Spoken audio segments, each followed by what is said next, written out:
And now we're also recording. Okay. Hello, everyone. Welcome to the Bangers, Bops, and Banter podcast. I'm one of your hosts, Joe, and I'm here with Brendan. Hi, I'm host Brendan, also DJ. Yes. Nice. We have a cool show coming up. Uh, Firstly, we have some music and movie news stories we're going to discuss. Afterwards, we're going to be reviewing the Sunny Day Real Estate album Diary, their debut album. And finally, we're going to end with a discussion of the Phase 2 MCU movies, as well as Captain America Civil War and Doctor Strange. We'll see if we get there. Like, there's a lot of Phase 2. Yes, there is a lot of Phase 2. Genericness in it, you know? It's a very interesting phase. It's very mixed. It... Yeah. Iron Man 3 and Iron Man 2 are just like... so good, bro. So good. Iron Man 2's not Phase 2. No, you're right. No, wait. It is. It's the very first movie in Phase 2, isn't it? No, it's the very first movie in Phase 2 is Iron Man 3. Is it? Oh, no, you're right. Yeah. Darn. Alright. We got some news stories to cover. Firstly, more artist tours have been canceled.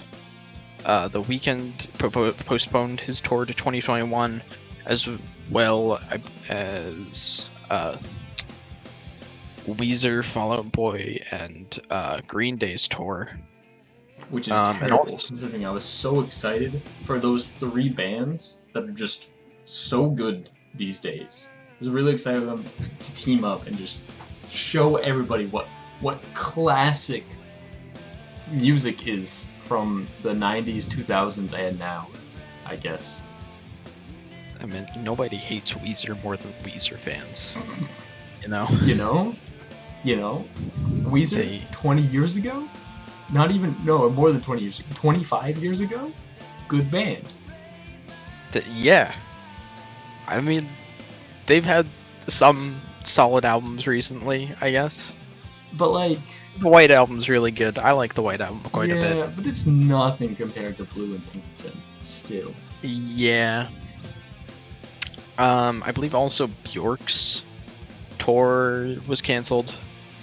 And then we got some interesting stories. We have Wu-Tang Clan have launched a Protect Your Neck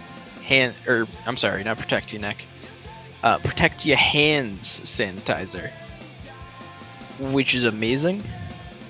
Indeed, it is. This is amazing. This is so good. Like,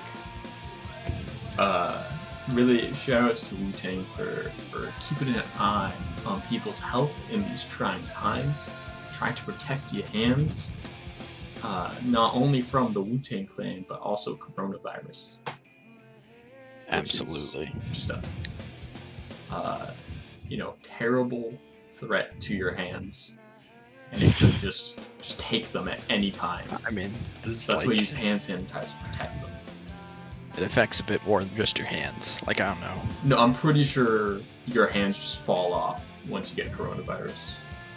Like, I'm pretty sure I saw that on the news. It's a lot of people who no longer have hands. Like a couple 100,000. It's like nothing, dude. It's like 4 million people. Oh, well, I was talking about the dead ones, but yeah. Oh. I mean, I guess they don't lose their hands. They don't have control of their hands anymore. Let's look at it that way. I'm not sure this is how this works. I'm reasonably certain that once you're dead, you don't have control of your hands. Prove me wrong, Joe. I mean, I guess that's fair. You don't, but like not in the way you like originally posed like this question. Some wording has been revised in my mind. Okay. Anyways, protect your hands, kids. with the new Yes. Wu-Tang Clan hand Wash sanitizer. your hands. Yes. We got another news story. 6ix9ine accused Billboard of manipulating the Hot 100 charts. What? Because his newest song, Gooba, was beaten out by the new Ariana Grande and Justin Bieber song. Is this like how DJ Khaled last year was like, Billboard, what are you doing? Why is Bile Eyelash #1 and not whatever his record was, the boring one? I don't remember his Father name. of Assad. That was it. Yeah. Yeah, what a good album. Anyways. Wow. It's Billboard actually responded, and they like broke down how they actually like, you know, like create the Hot 100 chart. Which is interesting. It's weird. I don't understand why people accuse Billboard of like manipulating things. Like, what does Billboard gain if 6ix9ine's song isn't like not #1? It just doesn't make sense. Like, there's nothing to gain from it. That is true. I don't know. Maybe 6ix9ine's like, man, big Billboard is trying to push me down because they don't like me. You know. Oh yes, Man, I feel so bad. Board up there. He's just got it out for 6ix9ine. You know.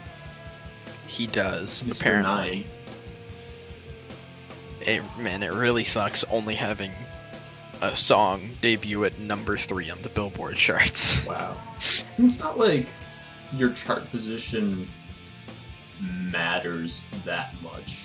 Like, sure, getting #1 is big and it's nice, but like, you're gonna get the amount of plays that you're gonna get, and getting higher on the Billboard doesn't really affect that too much. It doesn't affect, or like even necessarily its popularity.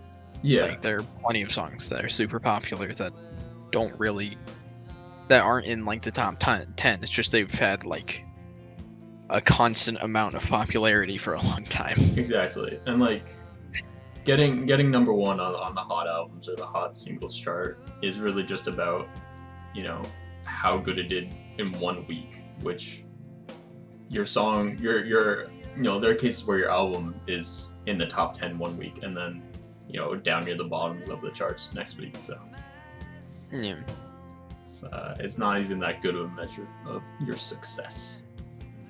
Yeah, definitely. And then finally, for music-related news, we have the Lana Del Rey situation. Ooh, this is a big boy. Lana Del Rey is a big boy. Is she a big boy now? She's a big boy now. Yeah, so Lana Del Rey posted on Instagram a long, I guess she kind of, it's like her basically venting, I guess. I call it a rant, yeah.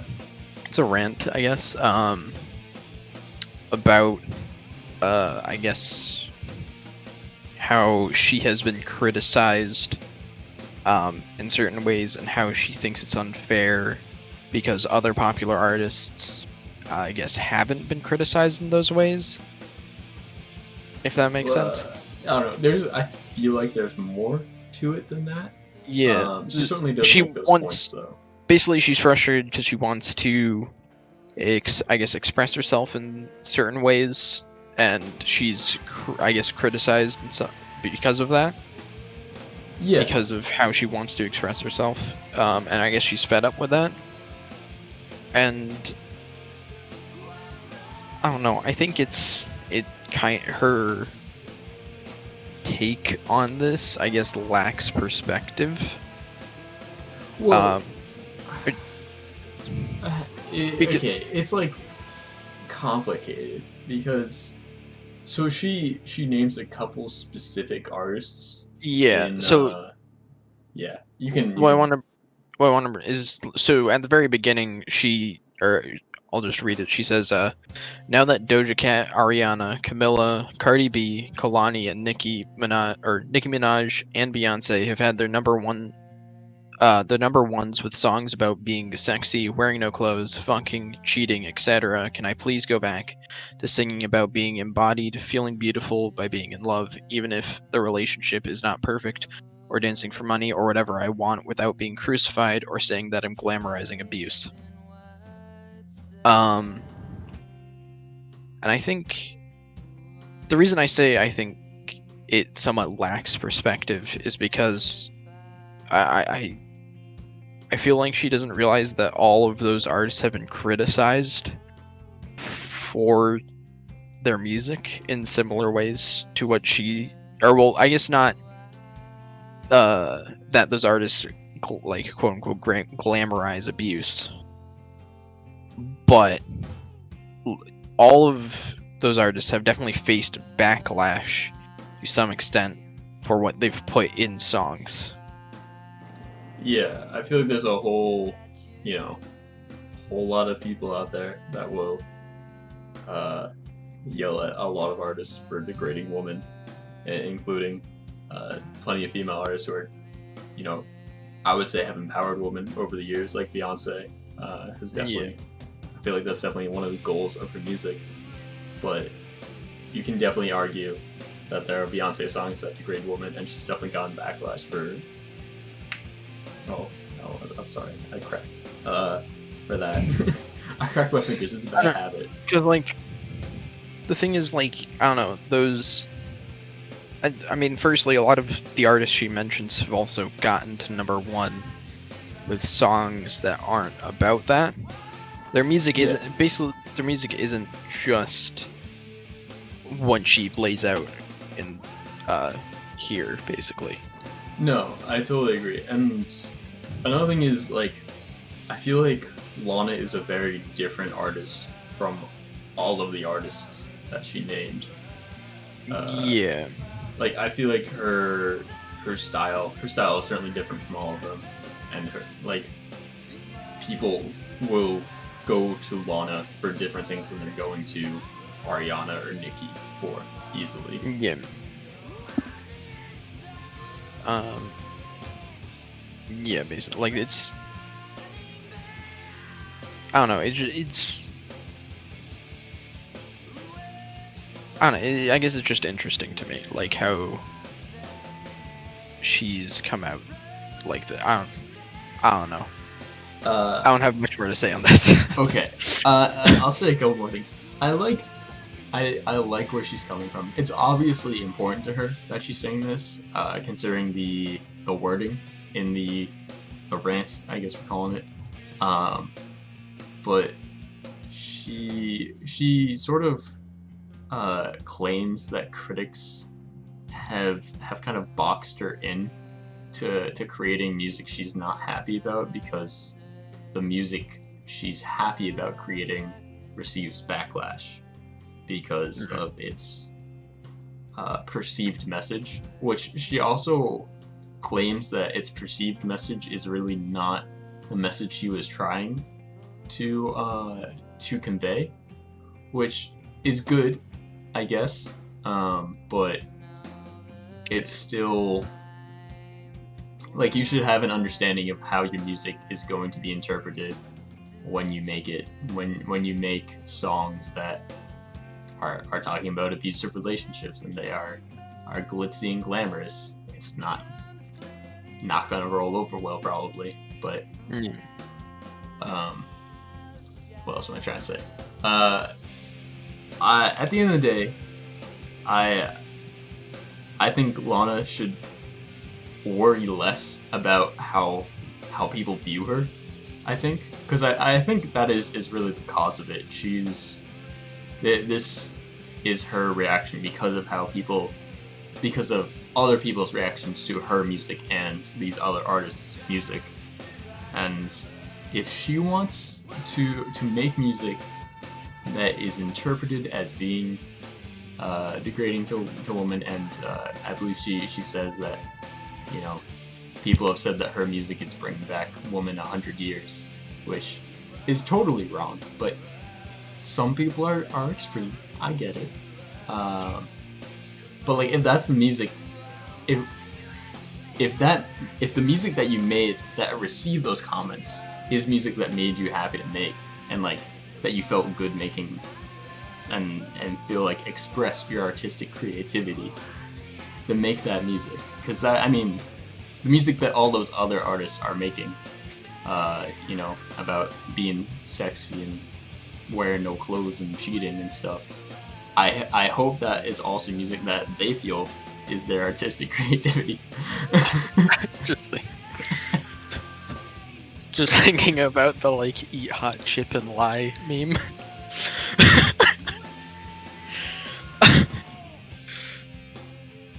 The music that Hot Chip is making makes them happy, then all the power No. to Hot Chip.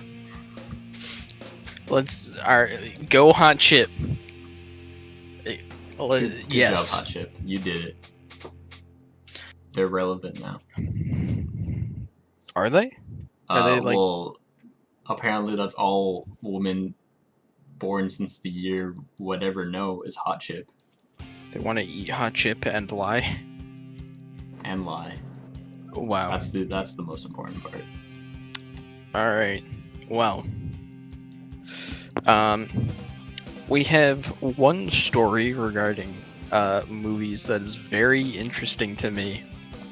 So Justice League, the movie.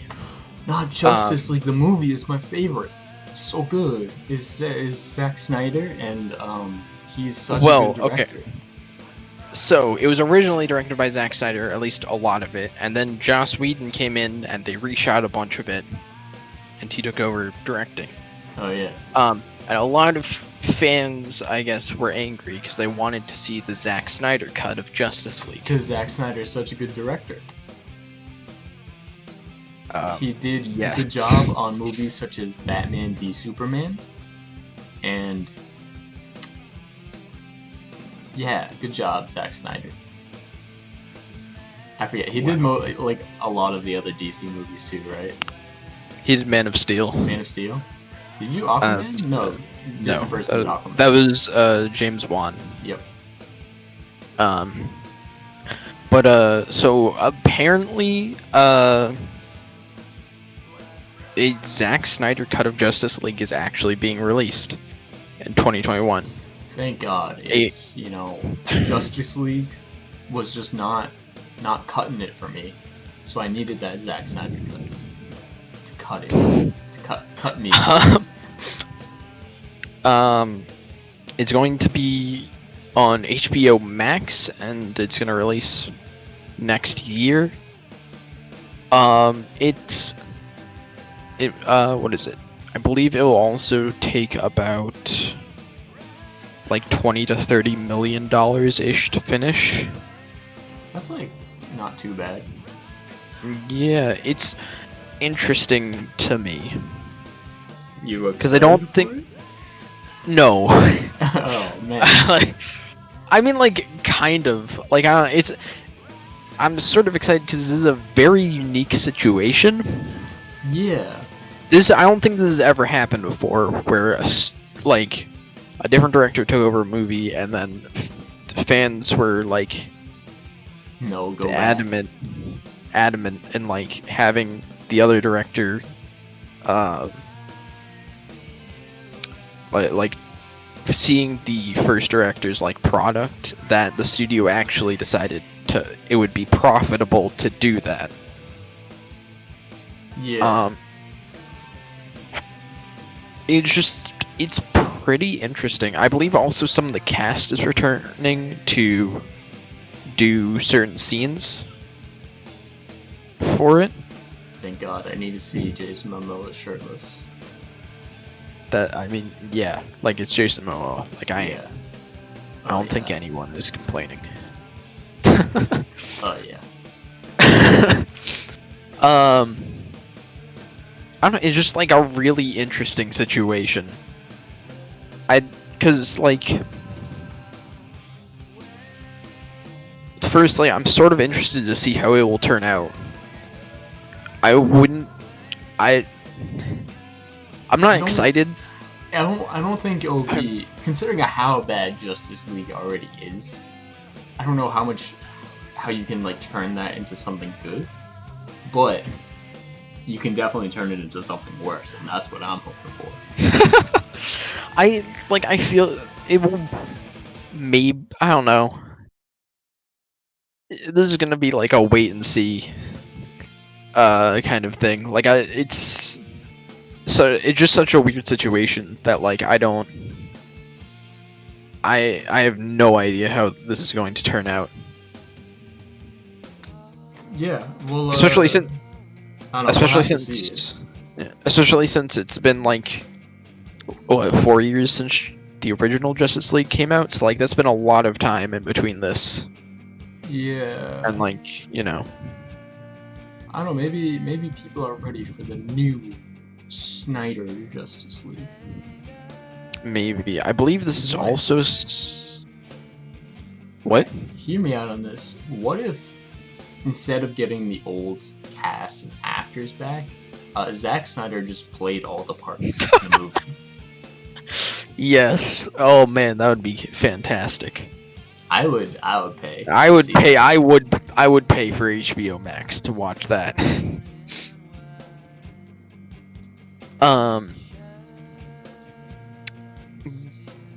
But I believe this is also supposed to be like the final like movie within like the DCEU or whatever. Oh, they're not continuing that? Yeah, I assume what they're going to be doing is more like Joker and like Shazam and like the Birds of Prey, where it's like the movies are like they kind of, or well, I guess Joker is like completely separate, but like those two movies, Birds of Prey and Shazam, like sort of exist in that universe, but like it doesn't matter that they exist there; they're just kind of there.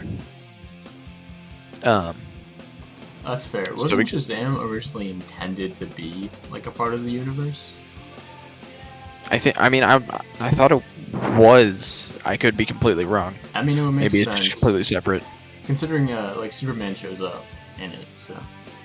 Yeah. So oh yeah, definitely. So it's like basically it's kind of part of it. It's just like. Not really. It's incidental. It doesn't matter to the story. And I feel like that's where DC movies are going to be heading, because there's like there's the new Batman movie that's coming out either next year or in 2022, starring my boy Robert Pattinson. Let's go. Thank you, Robert Pattinson, for being Joe's boy. It's been lonely.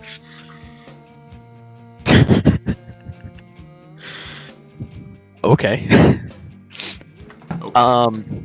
Okay. Okay.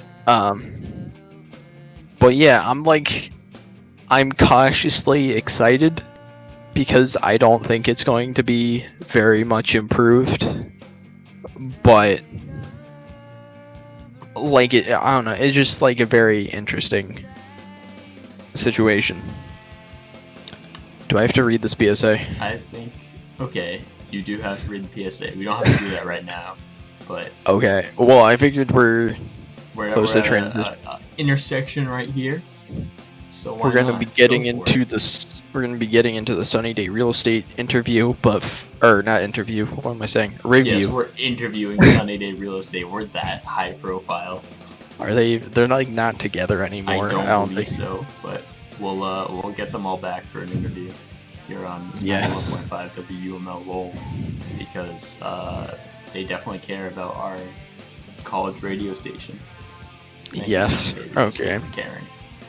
But before we get into this review, here's a friendly PSA.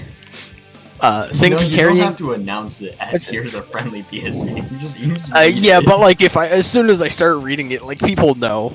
I'm giving them a warning. You gotta use your PSA voice. My PSA voice? Okay.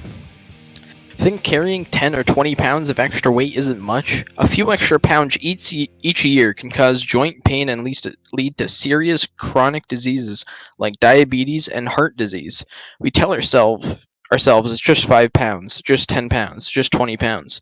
Or we say, sure, I've gained weight, but look at how much everyone else has gained. Sorry, but gaining the same amount of weight as other people doesn't make it any better. You're still adding weight. And a lot of those aches and pains we blame on aging could actually be caused by weight gain. Even losing a few pounds can make a big difference in your health now and years to come. Wouldn't you like to drop that weight and stop picking up more? Find out how at hhs.gov/1 pound at a time. Because while obesity happens 1 pound at a time, so does preventing it. Brought to you by HHS, NIH, and your friends here at WUML LOL. I'm gonna be honest with you. I had no idea that PSA was about obesity. I thought it was about like holding stress with you and like having like PTSD and stuff like that, like carrying that weight, not like actual weight. Oh, okay. So when you started talking about that, I was like, wait, what? Did I not? What did I do? Okay, but yeah. Stay healthy, kids. Yes. And if you want to have money in your future, don't rely on luck. Pay down your high-interest cards. Brown bag it to work instead of ordering in. For free ideas of how to save, go to feedthepig.org. That's feedthepig.org. Brought to you by the AICPA and your friends here at WUML. LOL. That pig does need to be fed. Why is it feed the pig? Why is that your saving money? Like, oh, piggy bank. Oh, okay, well, I was thinking like the pig like represents loans or something. So like because pigs eat stuff, I guess. I don't know. I feel like that's a stretch. Yeah, right. I think the piggy bank thing makes way more sense. Yes, it probably does. I suppose it's up to interpretation, though. I mean, you know. I think that's what all the best PSAs are, is up to interpretation. They're really vague. They allow you to come to your own conclusions about something. Just like the ultimate PSA is just one word. Stop. Stop it. Get some help. Alright. Okay. Let's get into this Sunny Day Real Estate review. So, we are... Yeah, Sunny Day Real Estate 1994 with Diary. Yes. This is their debut album. They're a band from place... like Portland, right? They're probably the early grunge scene, I thought, in Portland. I don't think so. Not? They're formed in like... They did form in Seattle. Oh, they formed Seattle. Okay, because I know they're signed to Sub Pop, and Sub Pop signed like everybody from there. Yeah, they're not so much, I guess. They're not so much from like the early grunge scene, but they kind of formed in the midst of it. Yeah. They formed in 1992. And it's they're, I guess, kind of a mix of like grunge and like they're a progenitor sort of a lot of emo music that was to come. I definitely see this album has influenced a lot of future emo music, and I feel like that's definitely the case for it being considered a classic is because of its influence on the emo genre. Because if you look at it as like a grunge album, I don't think it has much merit. But I think, well, who's gonna hop on that? But like, I guess like throughout the album, I feel it takes too much from grunge, if that makes sense. I wish it went more I mean, I guess it's pretty early, um, in terms of like emo music. So Yeah, like stuff like emo and like post-hardcore, I guess, are still very much in the early stages yeah, in I guess 1994. I wish it went further into less of the grunge and more into like, I guess, like the more atmospheric elements Yeah, to it. I would say definitely. Like some of my favorite tracks on this album are when it gets into the more emo side of things. Like on "Song About an Angel," I didn't look at any of the band members' names. I'm sorry, but the lead singer, like towards the end there, he just starts like screaming and like really getting into it, and like that's those are the times where I think this album really shines. But Yeah, there's a lot of the times, I think particularly in the middle of the album, where it's just more it's just grunge rock really, and the emo yeah, elements are sort of vacated, and it becomes way less interesting. yeah. I'd say from like around to like the Blankets for Stairs, those like three songs are definitely kind of lackluster Mm-hmm. throughout this album. I think it's like kind of broken up by the track after the Blankets for Stairs, Fuerten Squerto. By Squirto, the which is way, like if a you're very listening along, this album has actually been playing in the background since the start of the podcast, and we're on Fuerten oh Squerto right now.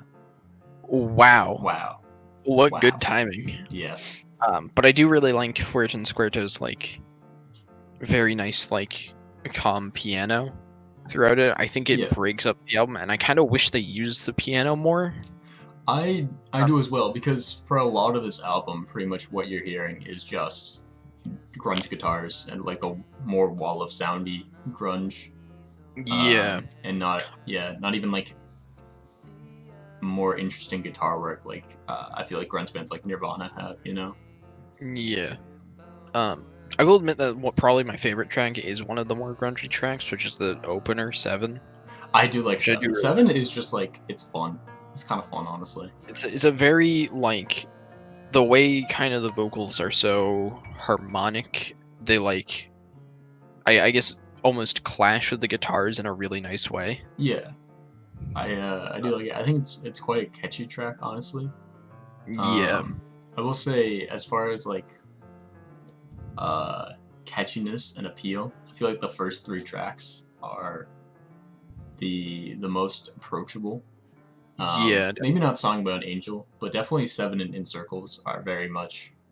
They have yeah, strong choruses, I would say, and are yeah, easy to get into, which are nice. definitely. I like those. I definitely think the first three tracks are some of my favorites off the album, as well as the closer sometimes. Yes, those tracks are definitely very like I don't know. They have like I think the band does a pretty good job. There's like this very like depressive low energy to some parts of tracks, and I think that's Yeah. very well captured. Um, it's interesting because as I was going, Uh, Joe, this reminded me of you go back like 10 seconds. Your internet just oh what dropped a couple packets. I'm sorry. oh shoot um where was I? Was it there's this really good like depressive low energy captured in a lot of the songs on the album. Um, but as I was going through and listening to it, uh, I found that I guess I kept thinking of other albums that I thought did a better job of capturing that feeling. Okay. Uh, the one that I think popped out to me, which the most, which admittedly came like, what is it, like 14 years afterwards, is Death Consciousness. I have a nice life, That which is it an interesting comparison that I did not draw on my own. Um, is it seems weird. There's I guess like a lot of the like very calm and like again low energy moments. yeah. That's like captured in. I wanted to specifically compare it to like the Big Gloom, Oh, the big so good. um, which is like I just want to compare because I think most of Death Consciousness captures this like overwhelming feeling of like depression and like not being able to get out. Like, kind of the whole point of Death Consciousness is that you are insignificant. You know, you will die, and there's nothing you can do about that. And admittedly, that's not really what this album is going for. No. This is more about how, at least from what I got, a lot of it is about how, I guess, the narrator, lead vocalist, is talking about like all of these issues that he like hides from other people, especially in his relationship, and how I guess he sort of becomes like almost alienated because of that, or I guess once he reveals that, it's like he kind of realizes that it's like, I guess, the person he's in a relationship with doesn't like him that way, I guess. It's like, how do I say it? He's putting on a mask. Yeah. And she doesn't like what's under the mask. Yeah. Is how I phrase it. And I guess, and I think, I think that through the lyrics, especially, it comes off very poetic, which is nice. Although I think it's somewhat inconsistent. There are certain tracks where I'm like, this is like really nicely put, and other tracks where I think it's just kind of, that's okay. It's just not very interesting on some tracks. Yeah, I agree with that. I want to talk while we're on lyrics. The delivery of those lyrics, I find, like I said before, when he gets very impassioned, I like it. But that doesn't happen a lot. And I feel like a lot of the time throughout this album, it's, you know, he's just a rock singer, and he's not really trying to convey that much emotion, which when you talk about the emo genre, is emotion. So I think that's somewhat part of the point, I guess. I think it's fine in the very low energy, very calm sections where it feels very appropriate, and I think it's specifically when he's bursting out, it's like there's some occasions where it sounds like really intense, and then others where it's like, oh, like that's fine, I guess. Yeah. You know.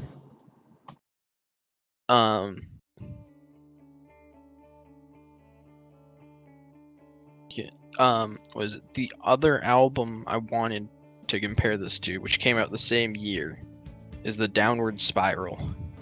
Okay, you're definitely thinking about lyrical. I'm thinking more lyrics in this case, yeah. Not so much like feeling, but I guess the Downward Spiral, because there's the song In Circles, which is about, I guess, just kind of being caught, or like feeling like you're trapped in like this circle in a downward spiral. I think it comes up again. It comes up again on Round. Yeah. But I guess the thing is, like, I feel like while those themes are present in this album, I don't think they're really fully explored as much as they could be. Whereas on the Downward Spiral, the entire album is just about this, like, horrible, like, spiral that he, like, the narrator can't get out of. Like, Downward Spiral is lasered focus on being depressive. So yes, good job, good job, Trenty boy. Well, I don't know. Again, like, and I also wanted to compare it to the Downward Spiral because I feel like on the Downward Spiral, the feeling of, like, I guess, not being yourself comes across a lot more, or that you're like losing control. As on that album, there's literally a character who's taking over the protagonist. And basically I feel like the Downward Spiral is a lot more focused than this album, and while again it's not, they're not doing the same thing. This album's not like specifically about this character's downward spiral into depression. They do both have to deal with depression, and I think the way the Downward Spiral deals with it is much more compelling than this album. I agree. Really, so I'm gonna talk a little bit about the comparisons I draw when listening to this album. Mostly, what this makes me think of is the Smashing Pumpkins. Honestly, generally like, so early Smashing Pumpkins, mostly Gish and Siamese Dream. They have a very similar sound to this album with the more wall of soundy grunge guitars and stuff like that. However, I will say I prefer like the Smashing Pumpkins sound over this because it feels heavier and it feels more intricate at times as well. Especially, I would say on Siamese Dream, Smashing Pumpkins actually is like, good job. They made it sound good and not just sound. But and Siamese Dream came out 1 year before this album. Additionally, Melancholy and Infinite Sadness came out 1 year after this album, which, as far, it doesn't have the same lyrical comparisons that you draw between it and like the Downward Spiral, but it certainly has like the sound. Oh, well, I was going to talk about the lyrics, actually, because, like, Melancholy is all over the place with its sound. In my opinion, it's, like, one of the most forward-thinking rock albums of the 90s, because it's there's so many things that it does. It's crazy. It's a good album. I enjoy Melancholy, anyways. Good album. Listen to Melancholy and Infinite Sadness. But the lyrical themes, like, you were talking about the more down-tempo spots, that reminds me of Melancholy and Infinite Sadness, because there's quite a few places on that album where the tracks are very much more down-tempo. You know, they have piano ballads intermixed with like these heavy rock songs, or heavy grunge songs rather, and it's done much better. I feel like it flows much better, and when you are at those lower points, the lyrics, Billy Corgan's lyrics and delivery are they're much more fitting to the situation, I feel, than how it turns out on this album. Yeah, I don't know. I just feel like I appreciate. Don't get me wrong. I don't dislike this album. I appreciate what they're doing, and I think it is. It's not a bad album by any means, but I feel like, you know, compared there's to other their acts, contemporaries, there's no reason to go to this over other albums of the time. Yeah, I think it's, I don't know, I would definitely like, I'd say this is still like definitely worth a listen, and definitely if you're like, I mean, if you're into emo music, you've probably already listened to this, but like, if you're getting into emo music, then it's definitely worth checking out. Oh yeah. And there's definitely a lot of highlights. Again, the first 3 or so songs I think are really good. Especially 7, which I find ridiculously catchy. It's totally fair. It is catchy. And there's definitely some of the ending tracks are pretty solid too. I do think like sometimes. So. Yes, sometimes I'm also. I do enjoy Grendel. I think it's pretty solid. I'm not like the biggest fan of Grendel. I feel like it's just a bit too down tempo. Yeah, I can see that. Yeah, but I think it's. I like how, I don't know. I do like how it like kind of builds to like the choruses in that song. Okay, that's totally fair. I think it does. It also has like the, I guess, distorted vocals in the background sometimes, if I'm remembering correctly. I didn't write that down anywhere, so I don't know. Maybe I'm not remembering correctly. You could totally be, and I just missed it though. I don't know. There's like elements of the track that feel pretty, I guess, inventive and unique on that track that I like. Yeah.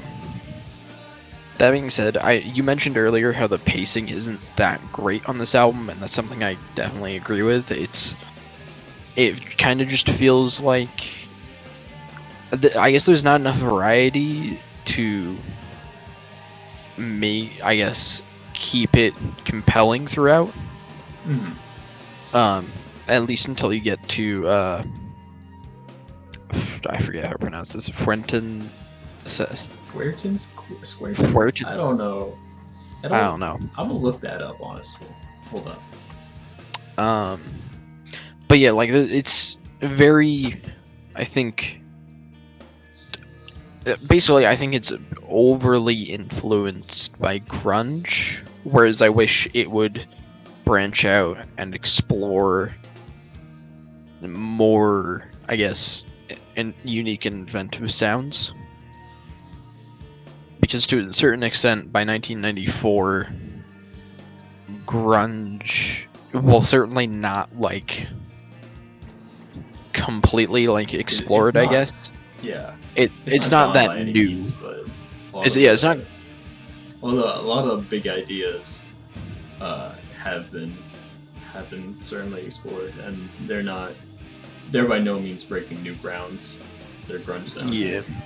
I kind of wish this actually had been more like shoegaze influenced, like taken from like My Bloody Valentine or something, because I think that could have added a really great, like, almost melancholic sound throughout the album that I think would have really helped. I think so as well. And I feel like they start, because there are some times where they get into longer compositions, like Song About an Angel, where like they get into these longer compositions. I feel like if that had they kept it up with that throughout the album, and they gone for a more I want to say momentous sound, maybe. I'm not really sure the word I'm trying to get here, but something similar to a My Bloody Valentine, and I definitely think it would have worked out better, or more in their favor. All right. Well, I don't really have anything else to say. If you don't, are we doing like scores? Scores. Okay, I guess we'll do scores. We can do scores. Okay. We don't have to. We'll can just be like, it is an album that exists. I don't know. Do we want to do scores? I assume you have a score. I have a score ready. But do we have to reveal the score? Is the question. You have to reveal. It's a mystery. Ooh. Figure it out on your own. I don't know. Do you want to do scores? Like, I don't. I mean, sure we can. As like, I guess it's a nice wrap up if we give it a score. Yeah. So like, I guess overall this album certainly has some influential ideas behind it. I definitely understand why this album is so influential. I think it's overly influenced by grunge, and I think it needed like some more unique instrumentation throughout to have kept it more interesting. I still think it's definitely worth checking out. It has some quite a few compelling songs, some good vocals. I'm at like a 6.5 out of 10. I think it's solid. Yeah. You said a lot of the same points that we've been saying here, but yeah, it certainly has quite a few high points, and there's also quite a few lulls as well. But yeah, I'm at a 7 personally. Like, okay. You know, it is a solid. It is a good project. I don't think it's great by any means, but it has. I wish it. Yeah. Yeah, I guess I wish it was like more. Yeah, exactly. I think it has so much potential, and I think, I don't know, maybe their follow-up albums kind of like go into some more interesting territory. But yeah, Diary, Sunny Day Real Estate. It's solid. It exists. It's solid. It's worth checking out for sure. It is worth checking out. unless you hate grunge and or emo, in which case probably not worth checking out. Yeah, I guess But it's that's got, yeah. It does have good album art. I'm gonna be honest with you, I like the album. The Lego people. Yeah, I think they're called Little People. Oh, little people. Yeah, like it's an actual toy or something. But yeah, Oh, okay. Yeah, I do like the album art. it looks good. Wow. Yeah, we should just rate album arts. In fact, like, Oh God. because once you look at an album, at the album art, you know how good the album is.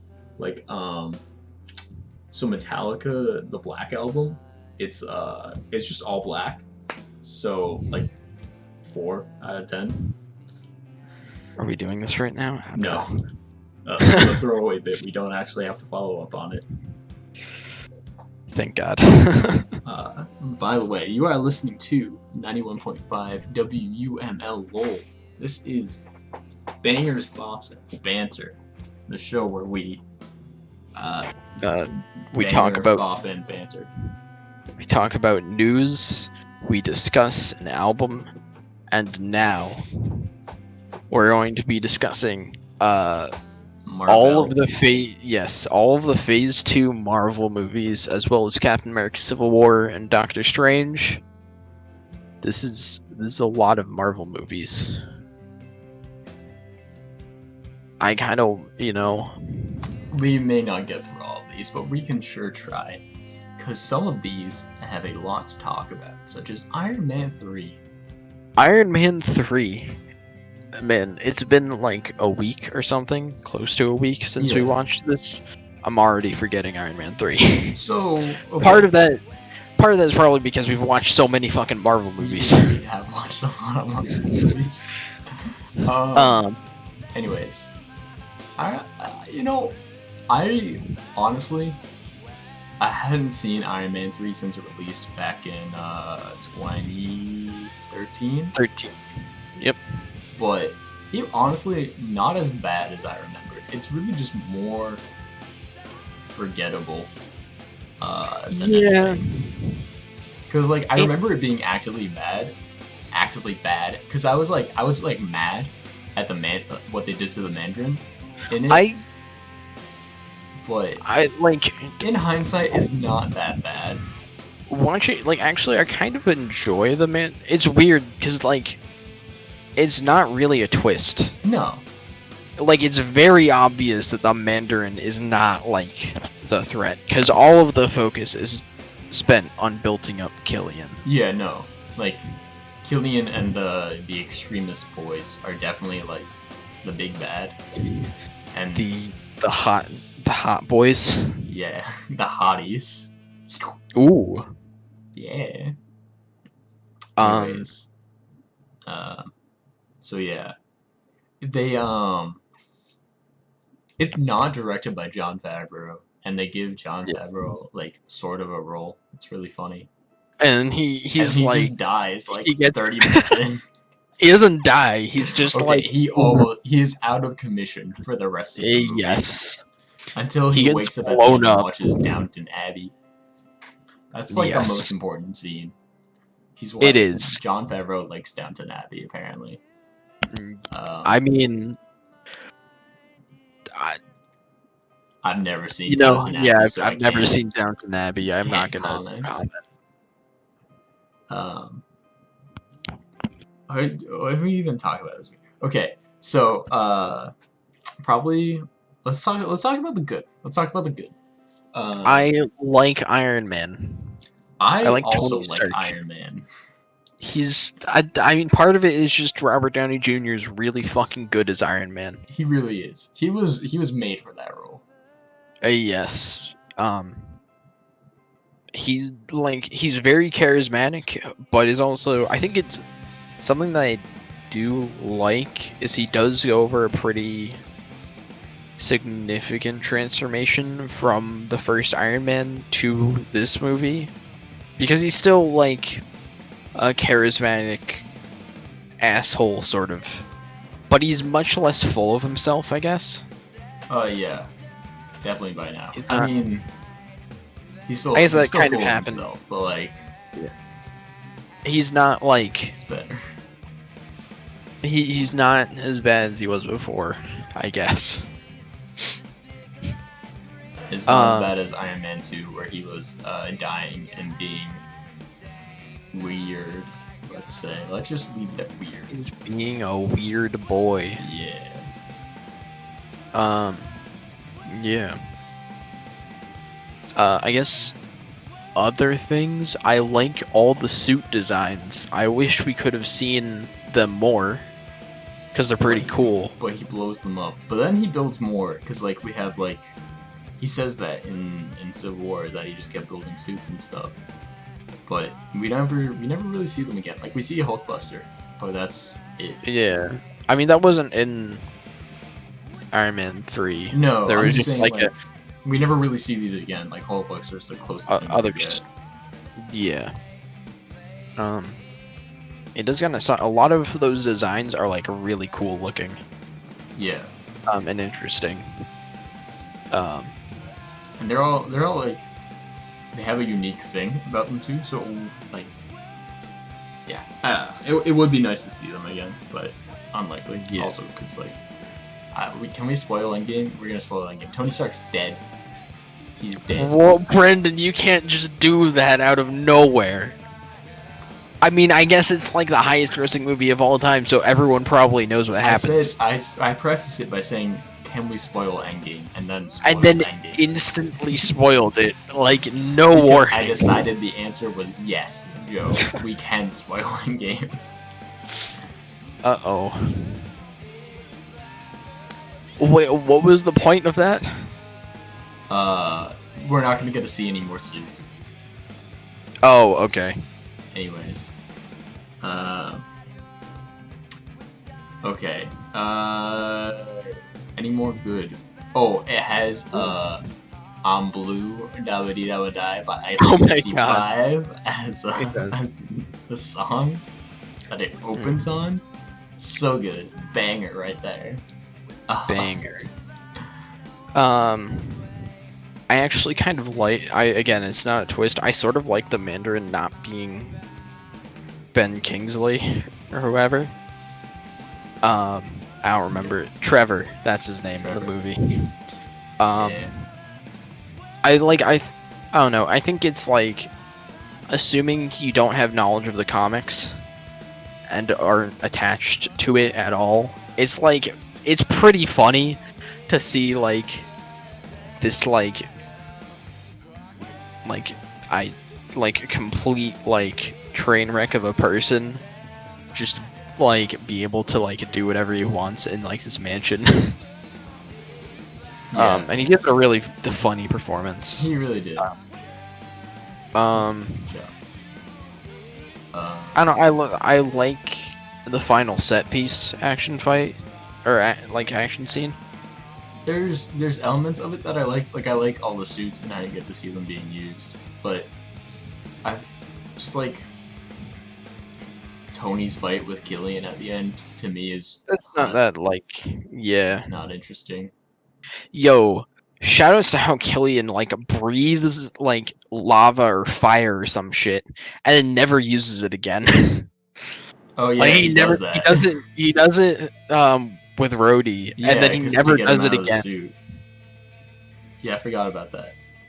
I don't think it was to get him out of the suit. He just, like, heats up the suit, but then he spews fire to, like, prevent him from, like, running a certain way or something. Oh.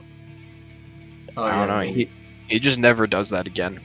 But yeah, interesting.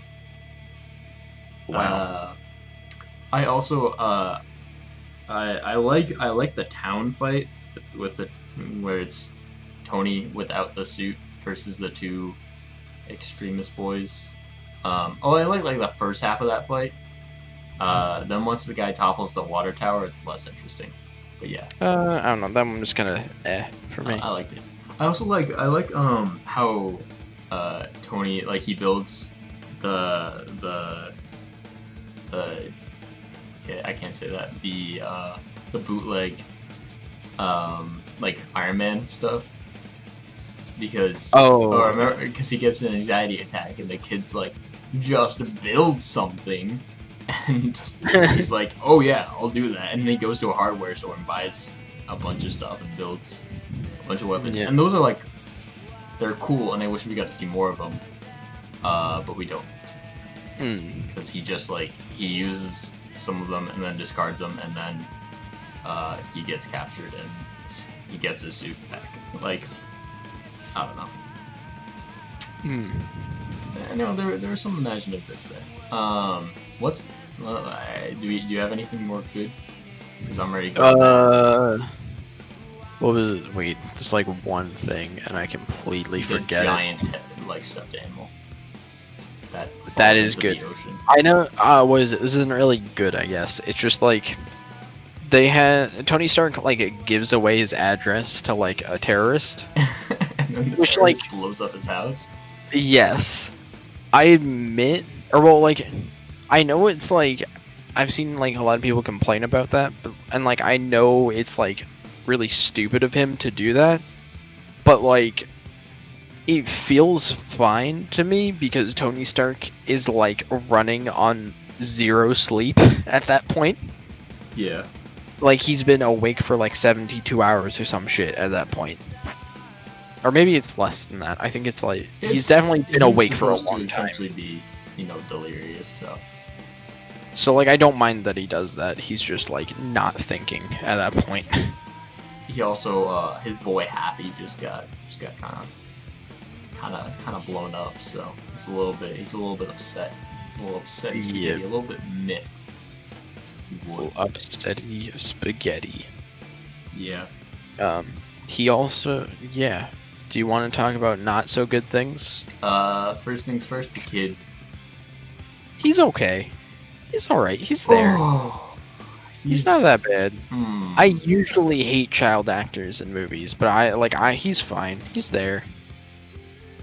I think he has some okay points and some not okay points. I think. I don't know. Like I think the thing for me is they feel out of like from as far as like movie kids go, he feels somewhat realistic, I guess, in how he like constantly asks questions and shit. I guess that's fair. They use the kid to make my dad left for cigarettes joke. Oh yeah. Was like admittedly funny because I was not expecting it, but a bit odd for the Marvel franchise. Yeah. Anyways. But then Tony becomes his new dad. And then leaves him. And then Tony fucking dies. And then the kid shows up to the funeral at Endgame. Good job, kid. Does he? Yeah, he does. Oh, that's cool. Yeah. When we watch Endgame, you're gonna be like, "Who's that person?" I'm gonna be like, "It's the kid," but he's grown up now because it's been like 10 years. Damn. But yeah, I forget his name. He's the kid. Whatever. Kid. What else? What else about Iron Man 3 that can we talk about that's bad? It's just like a lot of it is just very It's like fine. Yeah. A lot of it. That's fair. And that's probably its biggest like problem. It's just a lot of it is just like this is like okay, I guess. That's like a lot of Phase 2, as you'll see. Not the next movie though. Thor: The Dark World. The Dark World. So man, easily the best Phase 2 movie because the world dark. Thor's world is now dark, and also he thinking with portals.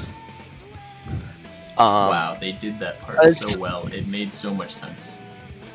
Well, so like positives about Thor: The Dark World. I think some of the final fight scene is pretty creative.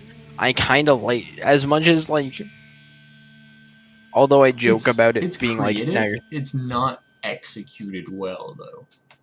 No, well, no, it's fine. It works. It's just like them constantly like teleporting all over the place. I kind of like because I think it makes the fight somewhat chaotic, and I like how chaotic it is.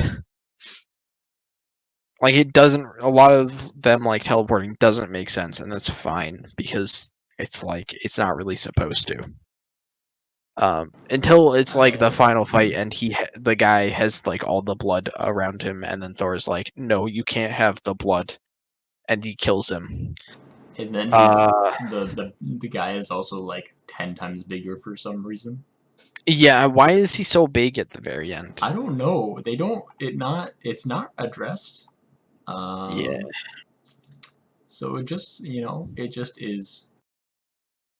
Other good things about this movie.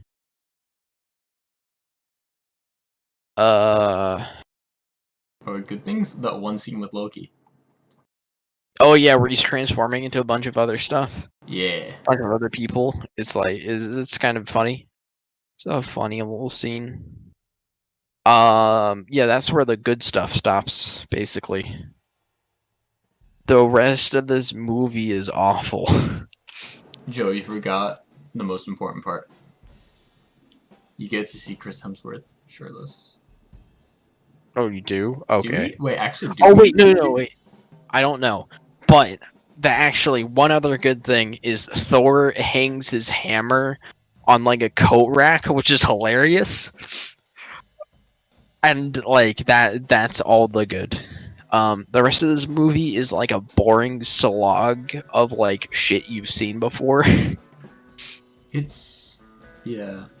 it's so it's so Yeah, weirdly you got paced too. Natalie Portman, and she gets infected by the bad, and then they take her to Asgard to get rid of the bad, and then the people who want the bad come to Asgard and blow everything up, and then Thor and Loki they go to. Well, Thor's mom dies. Oh yeah, Thor's mom A dies. character that wasn't really in the first movie and now is like in there for like one scene. Yeah. Good job.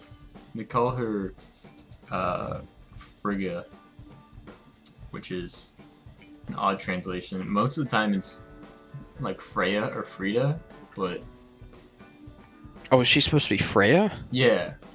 Oh, okay. I don't know why they translated it that way. It's sort of odd, but I don't know. Oh, I forgot about my favorite characters. Beard Man, Mustache Man, Asian Man, and Girl Girl. They're there. Oh man, they are there. We don't like I mean, they show up. They help him in the escape. Well, Beard Man, Girl Girl, and Mustache Man all do because Asian Man is back in a different realm and he's just chilling. Yeah. Yeah.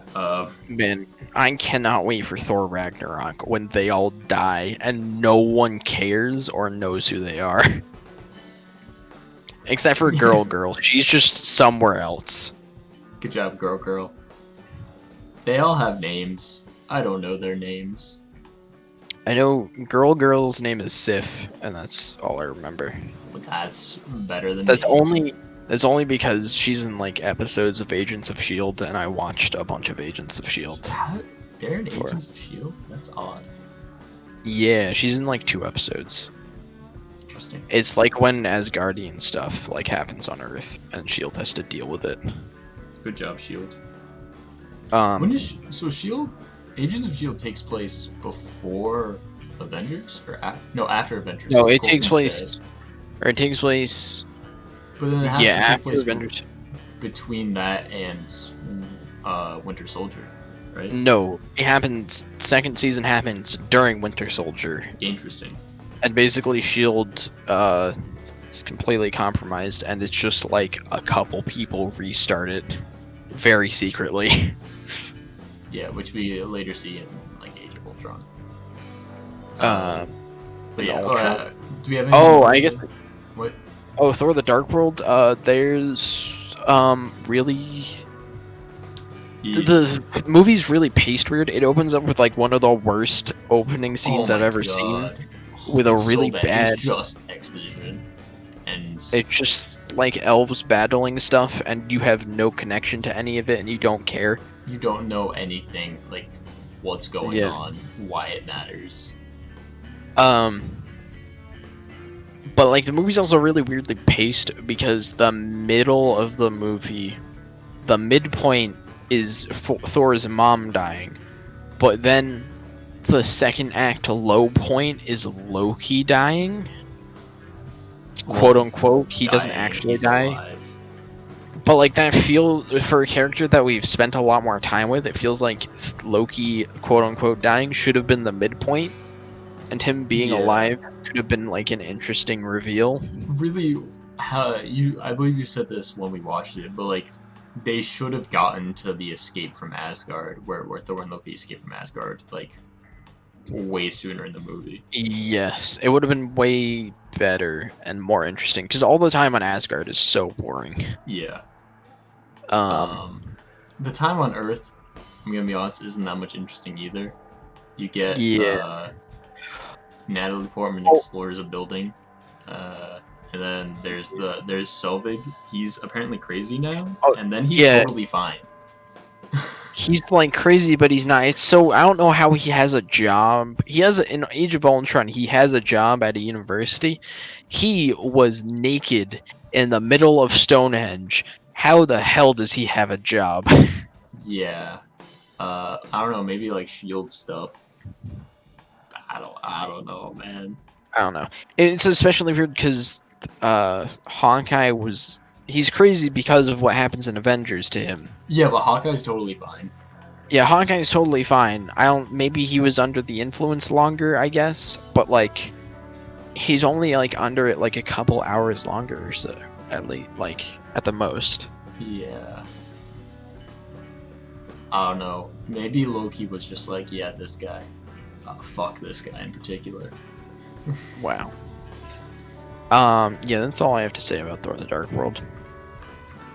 It's By probably the end, they get the red stony boy, and then the they give it to the Redstone. collector. Good job. Wait, do they? Yeah, because Oh, okay. the bad is actually just Oh, yeah, they do. the something stone, The reality stone. stone. Yeah. Yeah. Um, Okay. Yeah, Thor: The Dark World. The Dark I'd say World. So, out of all the movies we've watched, it is probably the worst. I like it only slightly more than Iron Man 2, It's for me, it's definitely quite a bit worse than Iron Man 2. which is totally fair. Totally Um, fair. He's bad. yeah. Next we have a really good movie though. We got Winter Soldier. Okay, Winter Soldier is honestly It's pretty solid. it's a very well done like action thriller basically. Yeah. It a lot of the problems in Phase 2, I think, like the worst movies in Phase 2 arise because they really just don't have very interesting villains. Winter Soldier doesn't really have that problem because the villain is like all of Shield, sort of. Yeah, it's basically all of Shield. Like it's sort of Robert Redford, but like Not even like really though. he's like part of the problem basically. Yeah. He's like a He's like, symptom. yeah. With Hydra, it never really ends. Yeah. It's just like a really compelling action movie basically. Like um I think it's also a very good arc for Captain America. It's a very good art for Captain America and Black Widow. Yeah. Black Widow's like actually pretty good in this movie because she's this not is easily Black Widow's. Black Widow gets a chance to like be a character in this movie, and I would say it's the only movie where that happens in the entire MCU, and it works Whoa. out. Like she does well. Yes. She's very entertaining in this movie, and she's not like she doesn't have much character growth, but she's a side character, so it's fine. Basically, Yeah. the focus isn't on her, so it's not that bad. She doesn't really have growth. And basically, like in the first Captain America movie, it's just like he just wants to do good. You know, he wants to serve he country. Yeah. but in this movie now, Captain America, or well, but like in the first movie, it's very black and white, who's good and who's bad. But in this movie now, the it's Nazis like, are bad, guys. yes, Just if so you you didn't know. know, except it's fake Nazis, and they aren't. The sci-fi Nazis are bad. Yes, and don't worry, there's no mention of them being racially motivated at all. No, in fact they hire black people, it seems. um, but yeah, it's like in Winter Soldier now, like Cap doesn't know. It's basically him questioning like the authority that he trusted in the first movie. No, yeah. And like realizing that like it's not really always clear who's good and who's bad, and sometimes bad people are on, or at least it seems that bad people are on your side, Yeah.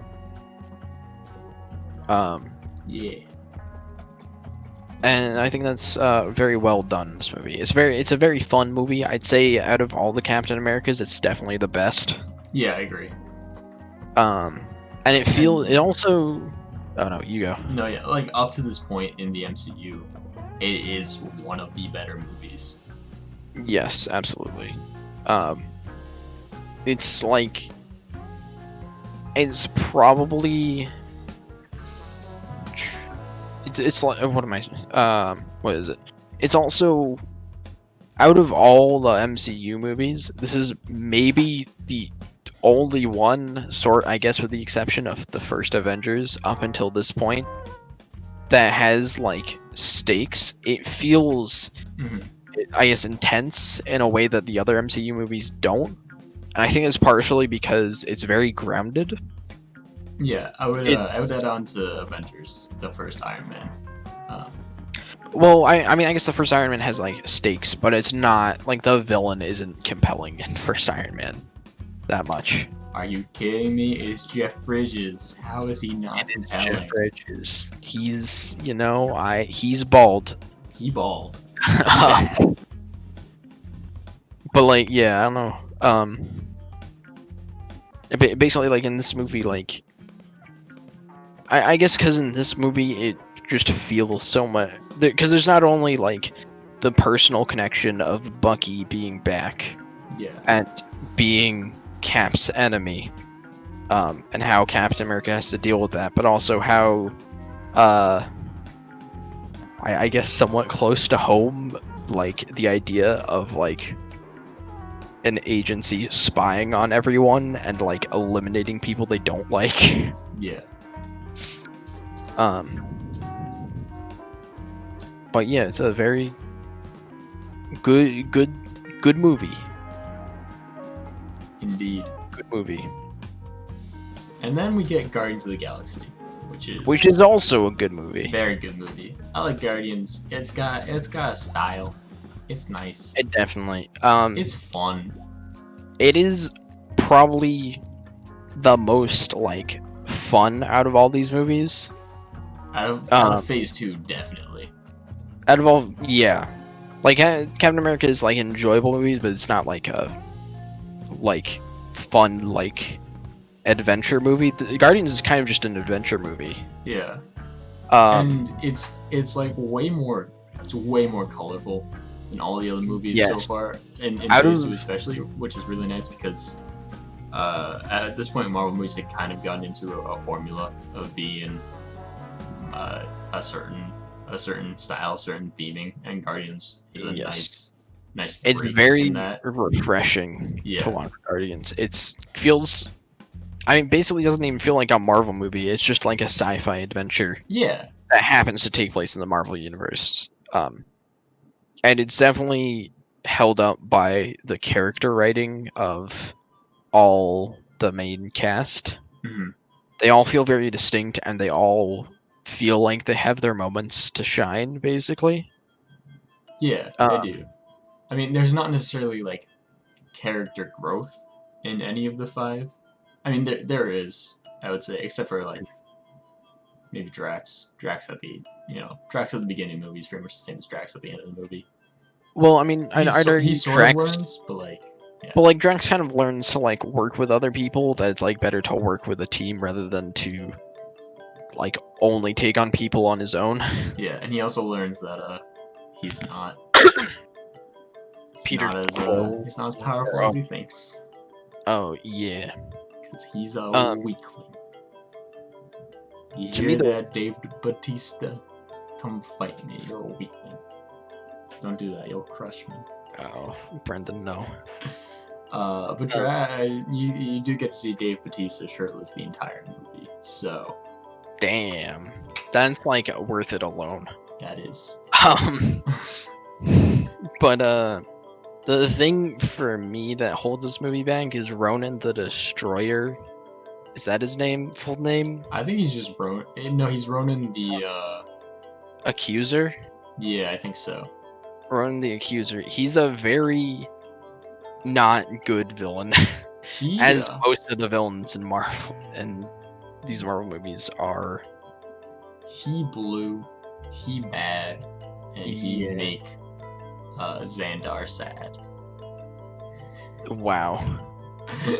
He do it. But yeah, that's like the big thing holding this movie back is just its villain isn't very good. Yeah, villain Ronan not really the best. Nebula also not really the best. She gets some screen time, and she's sure there. I can't. We're gonna be discussing Guardians 2 next week, but Nebula is much better in that movie. She is a lot better in Guardians 2. Yeah, I don't know. This is like it's still like a really fun. It's just it is just a really fun adventure. Yeah. And all the characters feel. It's definitely like its main focus is like all the characters interacting with each other and how unique they all feel. There's not a single character that feels like a generic. Like even Peter Quill, who's like is played by Chris Pratt. He strong white guy, but like he feels completely different than all the other. Yeah, if anything, he's one of the most out of place considering he's like from Earth and nobody else is. Yeah, definitely. And like everyone in like it's just really fun. And like this movie is basically a comedy to an extent. I wouldn't say like it's full on comedy, but like it's not like compared to like Thor Ragnarok, which I'd say is just a comedy. This movie is definitely it still has like its plot and it still has like very serious moments, but like the comedy like is so like ever present and it's so well done. Are we doing more PSAs? Done talking about Guardians should be a nice little segue into some PSAs brought to you by your friendly neighborhood radio station 91.5 WUML LOL. Oh boy. This is an important message from the U.S. Department of Health and Human Services. After a natural disaster, it is important to feel sad. It is normal to feel sad, mad, or guilty. You may have lost a great deal. If you feel like completely giving up or having thoughts of suicide, get help. Stay in touch with family and friends and find a support network and talk with a counselor. Getting involved with others can help. For more information, call 1-800-273-TALK. That's 1-800-273-8255. This message is brought to you by your friends here at WUML LOL. This is your first chance for a second chance. For free info about GED prep classes, call 1-877-38-YOUR-GEB or visit finishyourdiploma.org and begin your brighter future. This message brought to you by the Ad Council and your friends here at WUML LOL. Wow. Wow. Well, speaking of the Ad Council, let's move on to Avengers Age of Ultron, where there is very clear advertisement for Audis. Audis, yes. There is literally a point in Age of Ultron where the characters just drive around in an Audi because they need product placement. Like the camera follows the license plate with the Audi logo above it. Yeah. Age of Ultron, I remember when I like watched Age of Ultron when I was like 15 or whatever. I remember liking this movie like more than the first Avengers. Now that I've rewatched it, it is not very good. Yeah. um, it's not like bad. It has like some fun action. There's like some fun jokes. I guess there's some entertaining jokes. And there's certain Yeah. sequences that are I very good. mean, the most of the entertaining jokes come in like the first act of the movie, I would say. After that, it Yeah, tries to get a bit more serious and yeah. eh. Um, what is it? There's like the sequence where all the people in Avengers Tower are like trying to lift Thor's hammer, which is really entertaining. Yeah. Um, but this movie is just very lackluster in a lot of ways. It doesn't feel like enough has been done before it to justify being an Avengers movie. If that makes sense. Like, That's fair. Yeah. There's not really much. Not much has happened to the team, except for but between the first Avengers and this, besides like what went on in the Winter Soldier. yeah, Um, but other than that, like they're still pretty much the same, and there's really nothing new presented in this movie. Besides, yeah, I definitely. think we get a couple new characters in the form of Scarlet Witch and Quicksilver. Quicksilver, who's there just to die, basically. He's not. Scarlet Witch and Quicksilver are not really that good in this movie. They're just kind of. No, they're there. Quicksilver dies. Scarlet Witch gets upset, and she got the hots for Vision. Yeah. Wow. Oh, I guess also Vision being Vision formed does happen. like Vision's kind of important considering he's like one of the most powerful characters. Yeah. Yeah. Vision being formed is pretty entertaining. With like him just like casually lifting Thor's hammer is like nice. Yeah. But like yeah, this movie just doesn't have much going for it. It's fine. It's there. Gets to It's see Claw okay. for like 2 seconds, and he's nice. Yeah, it's okay while it's on. Ultron is there. I remember really liking Ultron. Rewatching this, he is such a non-presence. It's amazing. Yeah, he makes like a couple speeches, Yeah. and like there's a couple fights with him, sort of. But Yeah, he's not never really. like really threatening or anything, No. which I think is a shame. Oh, there's also the Hulkbuster sequence, which is really good. The Hulkbuster That's like fight is good. that's probably the best part of the movie. Is the Hulkbuster fight's really entertaining. I'm trying to think of something that would top it. That one's not really anything. Like the final fight's not very good.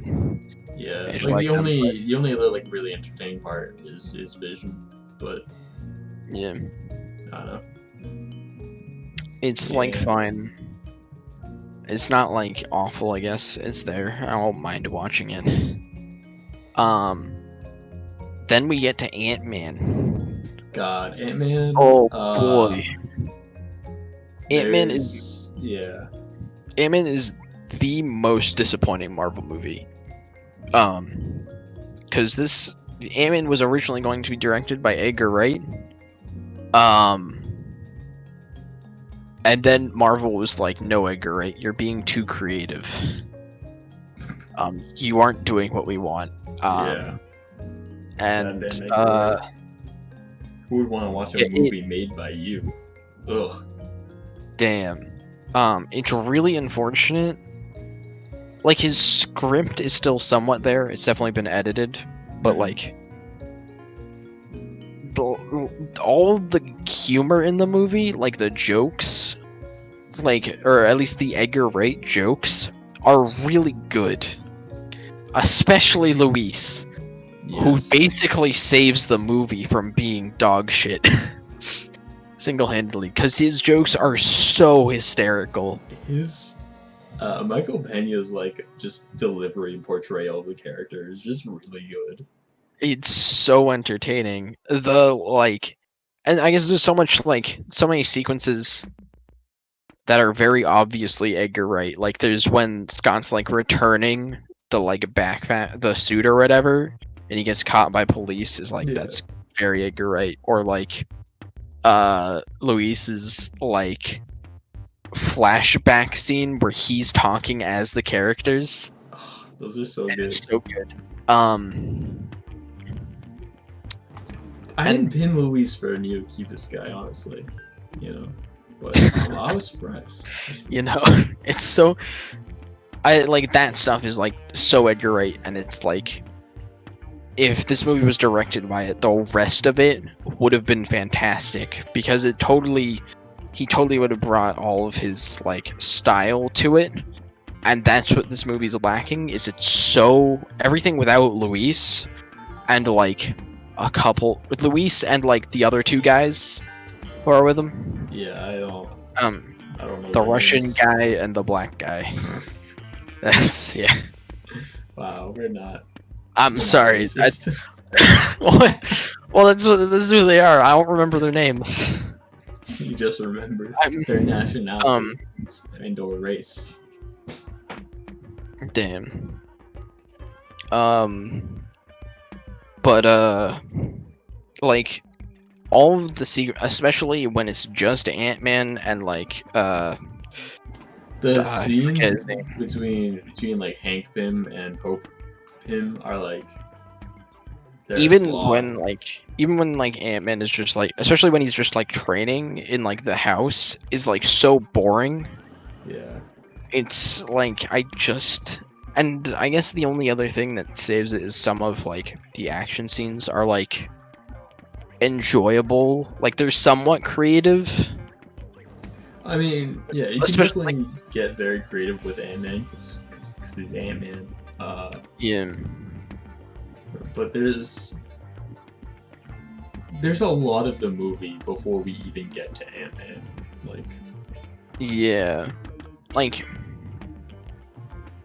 I just feel like I'm like constantly let down because this movie could have been so much more. Yeah. Than it was, especially the bad guy who is written like a cartoon villain. He's not played like a cartoon villain. Yeah, he very clearly was like. Again, if Edgar Wright was directing, like I guarantee, like the main villain would have been like super over the top and cartoonish. Yeah. And it would have been really entertaining, but he's not. He's just like a guy who is completely fine with doing really evil shit. Yeah, like he's just like a sociopath. Yeah, like he just uses sheep to experiment on because he can. But like he's not. It's not like funny or like played up. He's just like a guy, and he's delivering these really over the top lines in a very standard way. Yeah. But yeah. Also, this movie could have so been bad. She's very like. She's just not. She could just be like not there, and the movie really just wouldn't change. Yeah. Yeah, I'm not excited to watch Ant-Man and the Wasp. Yeah, we will see. But after Ant-Man, we have Civil War. Oh, Captain America: Civil War. This movie, it's decent. It is. Yeah. Like it has. I feel like it's somewhat sloppy in its execution, because I think some of the ideas it presents with the Avengers being like completely conflicted on how they want to operate, basically, is interesting. It doesn't. I don't know. Like you see the conflict, and everybody presents their opinions, and then nothing. It never goes deeper than that, though. Tr- Like, they never get I into don't- like serious debate and like they I mean, I really go guess through I it. don't know. It's like a Marvel. I'm not expecting them to get into that. It's a No, Marvel. I need the Avengers debate club to meet and discuss this issue. Are you Team Cap or Team Stark? All right, you have to be Team Cap though. He's literally Captain America. I mean, yeah, but Iron Man kind of has some good points. Yes, no, like each side has good points. I do think that's. Captain America is always right though. It's I Captain think America. I think the best part of the movie, or one of the best parts, is that both sides do feel like they have good points. It's not like one side overpowers the other. Like on the one hand, like I understand Captain America wants to like if there's something, is there like a situation that they need to go to that they can't get approval for, then it's like, or then like a lot of people could die. But like at the same time, it's like it's kind of like letting, without having the council, it's like having random people just like have free reign over whether or not to like unleash or possibly unleash like a nuclear bomb in a way. Yeah. Like there's a lot of power they have and that needs to be controlled. So like I think it's interesting. It is kind of boring to an extent, at least for a lot of the first act, I guess. I don't mind it. I don't mind it. It's just like it's. I think it kind of stagnates though. Yeah, that's how I describe it. It's like it's there. It just doesn't feel like it evolves. I guess. I think also also like both the final fight and the airport fight. I know you weren't. I like the airport fight. I don't like the final fight as much. Yeah, I enjoyed the final fight just because of like I don't know. It does feel like I do kind of wish it was less about. I mean, I guess I don't know. It makes sense, but like I do kind of wish it was less about like the it being about Bucky killing Iron Man's parents and more about like the ideological conflict within the movie. Yeah, but Tony Stark mad that his parents are dead. He is. And I think that like I don't know.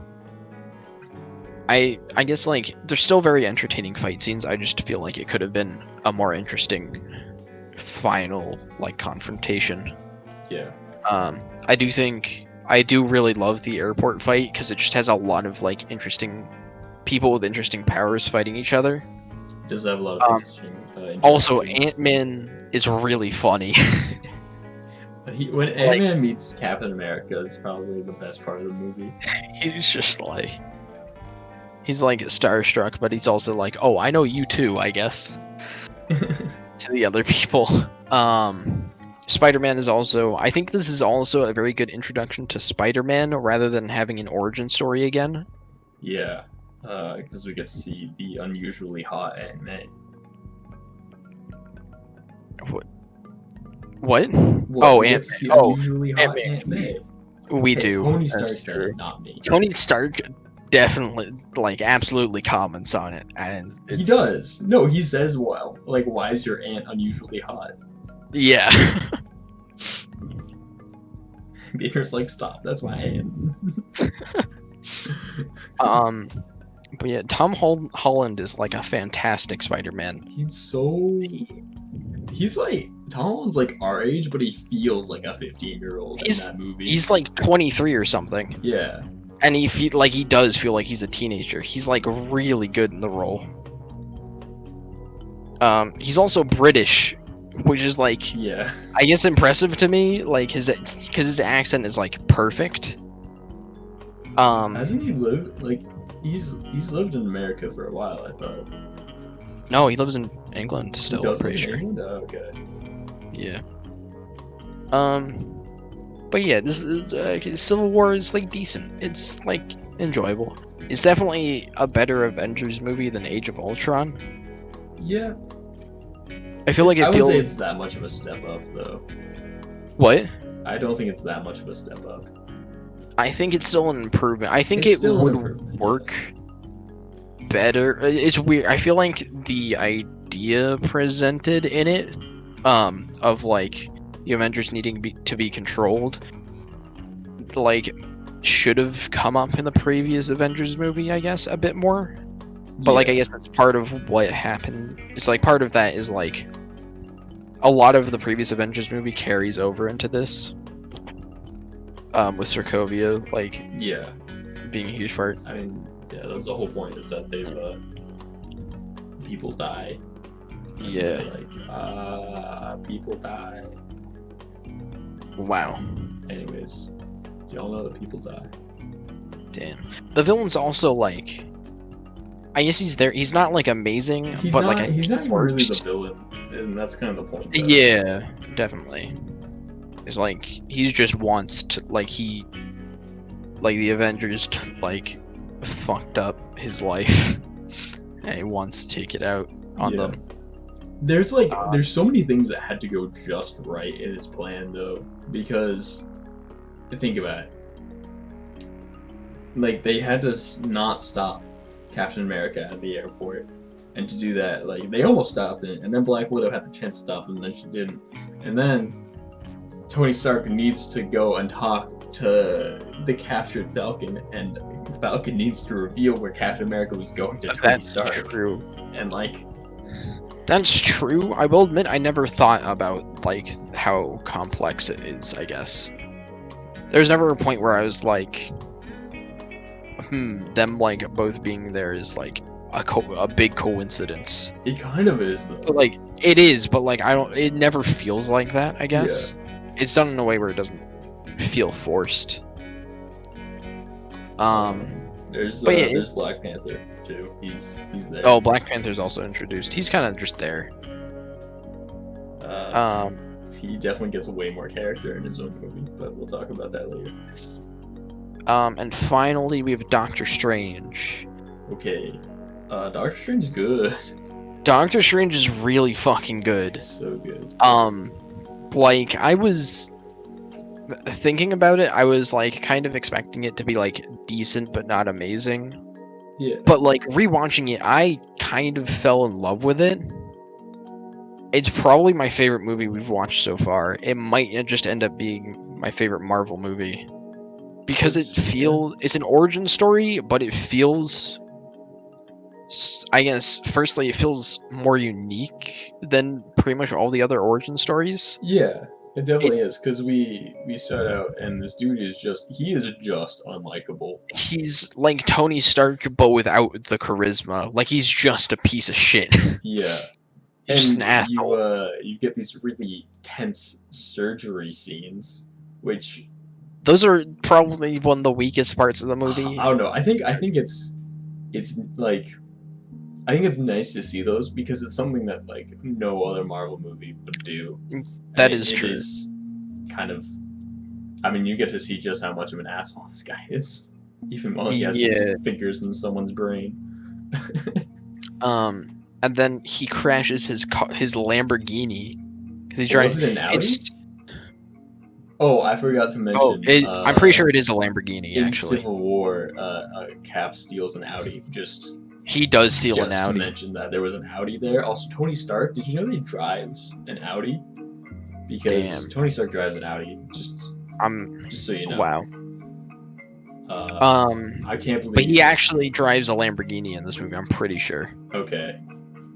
It looks very distinctly like a Lamborghini. I know, but like I was hoping that Audi just like made a car that was like the Doctor Strange or something. Yeah.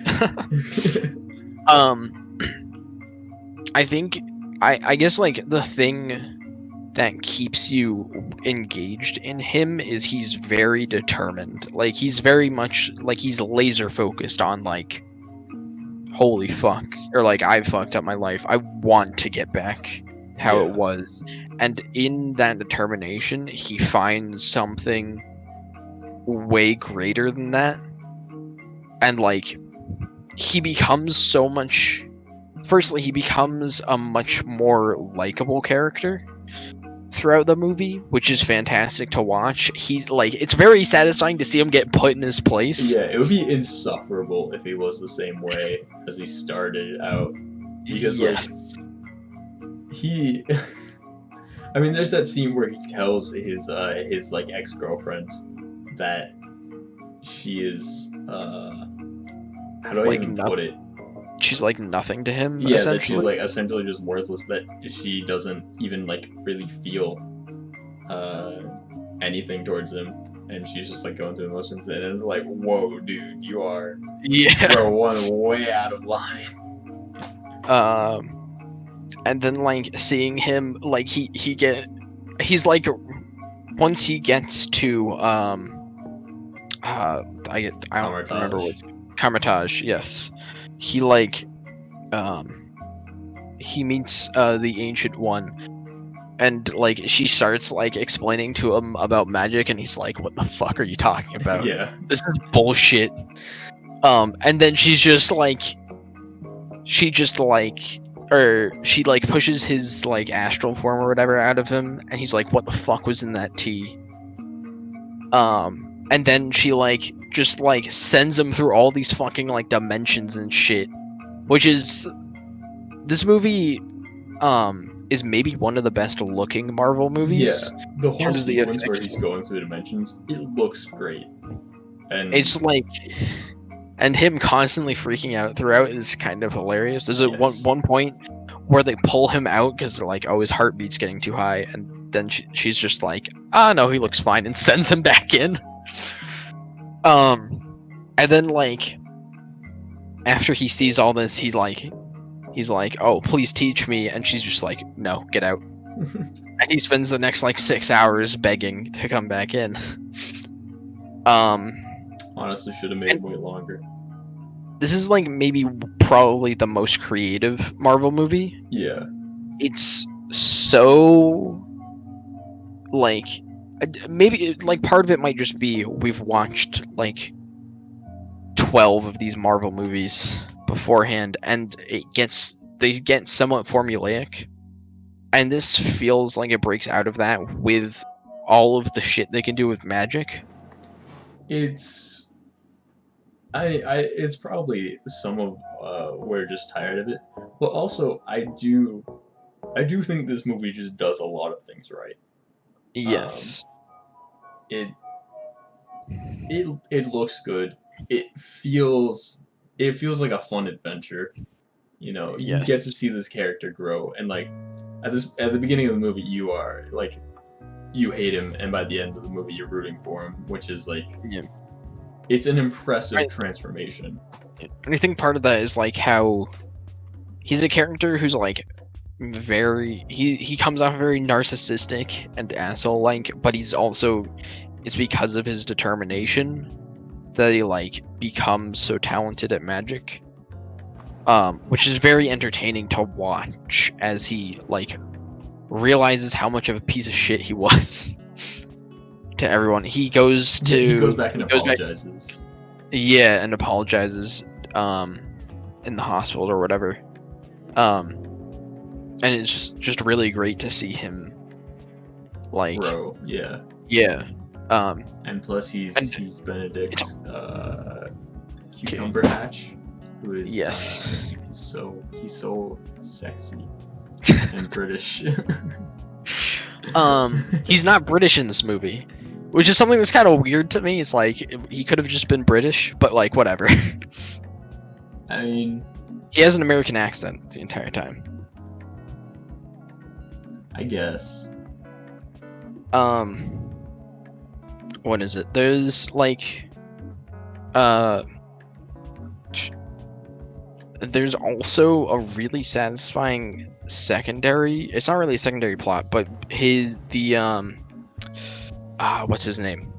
Mordu, yes. His character also goes through a really compelling transformation. Yeah. Where at the beginning he like completely trusts the Ancient One, but then over time or once he realizes the Ancient One has like sort of lied to him, she uses like dark magic She essentially draws power from the from dark dimension. and he realizes like, and he like at the end he like completely doesn't trust her. I think it's a pretty compelling setup for him to become a villain in the second movie. Yeah. And you also know like he's big boy and powerful, so yes. There's also so many like all the action sequences in this movie are fantastic. Whether it's the ones in the mirror dimension, which are like fucking gorgeous to look at and incredible, but there's also the ones in where he's just in like the New York mansion or whatever, because there's so much like creativity in the Sanctum. I'm sorry. Yeah. The New York Sanctum. There's so much creativity in how, in like all the gadgets he uses. He hits the cloak of levitation, which is kind of a character in its own right. Well, it certainly has a personality, yeah. Yeah. And like him using the cloak, like doing things for him, is really entertaining when it like wraps around the guy's head and smashes him into walls and stuff. And literally kills the guy. And then also there's like the, wait, can I say that? What? The like human cage thing. You can say BDSM, Joe. Okay, the BDSM machine. That he just like throws at the bad guy and it like locks him in position. And I guess the weakness is like the bad guy isn't like amazing, but he's not as bad as I thought he was going to be. No, he's got some interesting points. He's got like, yeah, he feels somewhat compelling. Yeah. And then I guess like he's sort of the main bad guy, but there's also Dormammu. Yeah, but Doctor Strange just is like he just takes care of that, no problem, you know, because it's. Well, I think the thing for me that's really compelling is the conclusion to Doctor Strange is not ended with like just like him punching the bad guy. No, yeah, it's like Dormammu is just like, okay, I'm gonna leave you alone. Yeah, his like basically his intellect, and like his determination to like study and like learn about magic leads him to like a really creative way to stop the villain. Yeah. And that's really compelling and not something that is in any of the previous Marvel movies. That is true. But yeah, I kind of loved Doctor Strange. It's a really great movie. I also very much enjoy Doctor Strange. And I think that's going to about do it from us today. Wow. It's gonna wrap us up. Join us next week. What album do we want to talk about next? We should decide that.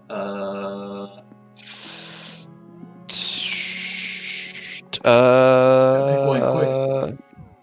How about we do Blood Sugar Sex Magic by Red Hot Chili Peppers? That's a good one. Chili Peppers. Next week. Why not? Next week, Red Hot Chili Peppers. All right. It's gonna be good.